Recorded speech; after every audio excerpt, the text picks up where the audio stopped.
আসসালামু আলাইকুম প্রিয় ভিউয়ার্স, আশা করি সবাই ভালো আছেন। জেলা প্রশাসকের কার্যালয় ময়মনসিংহে 11 মে 2026 তারিখে একটি চাকরি নিয়োগ বিজ্ঞপ্তি প্রকাশ হয়। জনপ্রশাসন মন্ত্রণালয়ের উদ্যত কর্মচারী শাখা নির্বাহী অফিসারের কার্যালয়ে ময়মনসিংহ সার্কিট হাউসে নিম্নোক্ত পদসমূহে সরাসরি নিয়োগের জন্য ময়মনসিংহের জেলার স্থায়ী বাসিন্দাদের নিকট হতে অনলাইনের মাধ্যমে দরখাস্ত আহ্বান করা হয়েছে। যে সকল পদের জন্য আবেদন করা যাবে সেগুলো আমরা পর্যায়ক্রমে দেখব। অফিস সহায়কে রয়েছে 19টি পদসংখ্যা। শিক্ষাগত যোগ্যতা মাধ্যমিক স্কুল সার্টিফিকেট পরীক্ষা উত্তীর্ণ হলে আবেদনটি করা যাবে।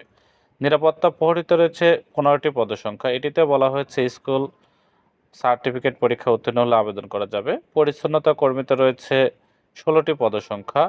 এটিতে বলা হচ্ছে জুনিয়র স্কুল সার্টিফিকেট পরীক্ষা যারা উত্তীর্ণ হবেন তারা কিন্তু চাকরিটিতে আবেদন করতে পারবেন। বাবুর্চিতে রয়েছে একটি পদসংখ্যা। এটিতেও যারা জুনিয়র স্কুল সার্টিফিকেট পরীক্ষা উত্তীর্ণ হয়েছে তারা আবেদন করতে পারবেন। রান্নার কাজে 5 বছরের অভিজ্ঞতা থাকতে হবে। সহকারী বাবুর্চিতে রয়েছে একটি পদসংখ্যা। এটিতে জেএসসি বা জুনিয়র স্কুল সার্টিফিকেট পরীক্ষা উত্তীর্ণ হলে আবেদন করা যাবে। রান্নার কাজে 5 বছর অভিজ্ঞতা থাকতে হবে। বিআরআর রয়েছে একটি পদসংখ্যা। এটিতে বলা হয়েছে কোনো স্বীকৃত বোর্ড হইতে মাধ্যমিক স্কুল সার্টিফিকেট পরীক্ষায় উত্তীর্ণ হতে হবে। নিরাপত্তা প্রহরীতে রয়েছে 3টি পদসংখ্যা। এটিতেও মাধ্যমিক স্কুল সার্টিফিকেট পরীক্ষা উত্তীর্ণ হলে আবেদন করা যাবে।